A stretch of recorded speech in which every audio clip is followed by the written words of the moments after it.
Hello everyone, আজ বলবো সকালে খালি পেটে কাজু বাদাম খাওয়া কি উচিত, কাজু বাদাম খাওয়ার সঠিক নিয়ম এবং কতগুলো খাওয়া যাবে সম্পূর্ণটা জানতে পারবেন। তবে অনুরোধ করব ভিডিওটা সম্পূর্ণ দেখার জন্য।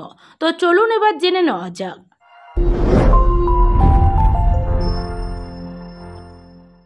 কাজু বাদাম অ্যান্টিঅক্সিডেন্ট সমৃদ্ধ। এটি অ্যান্টিঅক্সিডেন্ট কোষকে ক্ষতির হাত থেকে রক্ষা করতে গুরুত্বপূর্ণ ভূমিকা পালন করে। কাজু বাদাম অ্যান্টিঅক্সিডেন্ট অন্যতম শক্তিশালী উৎস। এটি শরীরে অক্সিডেটিভ মানসিক স্বাস্থ্য বা শরীরে ফ্রি রেডিক্যালের পরিমাণ কমাতে ও শরীরে বার্ধক্যজনিত সমস্যা দূর করতে রক্ষা করে। কাজু বাদামে প্রচুর পরিমাণে ভিটামিন ই থাকে। ভিটামিন ই এমন একটি প্রয়োজনীয় ভিটামিন যা হৃৎপিণ্ডের কার্যকারিতা সাহায্য করে। এই বাদাম আলঝেইমার রোগীদের জন্য উপকারী বলে প্রমাণিত। প্রতিদিন 28 গ্রাম কাজু বাদাম খেলে ভিটামিন ই যে চাহিদা আছে তার প্রায় 50% পূরণ করে। কাজু বাদামে আরেকটি বিস্ময়কর পুষ্টি উপাদান ম্যাগনেসিয়াম রয়েছে। অনেকেরই হয়তো জানা নেই ম্যাগনেসিয়াম শরীরে 200টিরও বেশি কাজ করে। একজন সুস্থ ব্যক্তির প্রতিদিন 420 মিলিগ্রাম ম্যাগনেসিয়াম খাওয়া উচিত। তাছাড়া কাজু বাদাম ওজন নিয়ন্ত্রণে সাহায্য করতে পারে। 28 গ্রাম কাজু বাদামে 3.5 গ্রাম ফাইবার থাকে।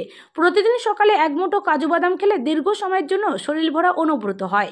এর ফলে ঘন ঘন খাওয়ার আগ্রহ কমে। কাজু বাদাম সারাদিনের ক্যালোরির পরিমাণ কমায় এবং ওজন নিয়ন্ত্রণে সাহায্য করে। উচ্চ রক্তচাপ নিয়ন্ত্রণে কাজু বাদামের উপকারিতা অনেক। এই বাদামের উপস্থিত অ্যান্টিঅক্সিডেন্ট হৃৎপিণ্ডের স্বাস্থ্যের উন্নতির পাশাপাশি উচ্চ রক্তচাপ নিয়ন্ত্রণে সাহায্য করে। এই বাদাম রক্তের শর্করার পরিমাণও কমায়। প্রতিদিন কয়েকটা কাজু বাদাম খাওয়া উচিত। কাজু বাদাম মস্তিষ্কের প্রয়োজনীয় দুটি পুষ্টিগুণ পায়, যেমন রিবোফ্লাভিন ও এল ক্যারোটিন। এই উপাদান দুটি মস্তিষ্কের কার্যক্ষমতা বৃদ্ধি করে। এছাড়াও এটি স্মৃতিভ্রম রোগ প্রতিরোধে সাহায্য করে। প্রতিদিন 4 থেকে 6টি কাজু বাদাম ভিজিয়ে খেলে মস্তিষ্কের উন্নতি ঘটে। এছাড়াও আমাদের শরীরের জন্য প্রয়োজনীয় ফ্যাট তৈরিতে কাজু বাদাম বিশেষ ভূমিকা রয়েছে। শিশুদের বেড়ে ওঠা মস্তিষ্ক বিকাশে কাজু বাদাম অন্যতম গুরুত্বপূর্ণ একটি খাবার। এতে আলঝেইমার হবার সম্ভাবনা অনেক কম থাকে। প্রতিদিন কাজু বাদাম খাবেন, এতে করে আপনার শরীরের শক্তি বৃদ্ধি করতে সাহায্য করবে। এর মধ্যে থাকা ম্যাঙ্গানিজ, কপার ও রিবোফ্লাভিন শরীরের শক্তি যোগায়। এটি বিপাকক্রিয়া ভালোভাবে হতেও সাহায্য করে। বিশেষ আপনার রোগ প্রতিরোধ ক্ষমতা বৃদ্ধি করতে কাজু বাদাম এলক্যালিন সমৃদ্ধ। এটি আপনার রোগ প্রতিরোধ ক্ষমতা বাড়াতে সাহায্য করে। এর ভিটামিন ই অ্যান্টিঅক্সিডেন্ট অনেক শক্তিশালী যোগায়। কাজু বাদাম বিভিন্ন ধরনের রোগ প্রতিরোধ ক্ষমতার হাত থেকে শরীরকে সুরক্ষা করে।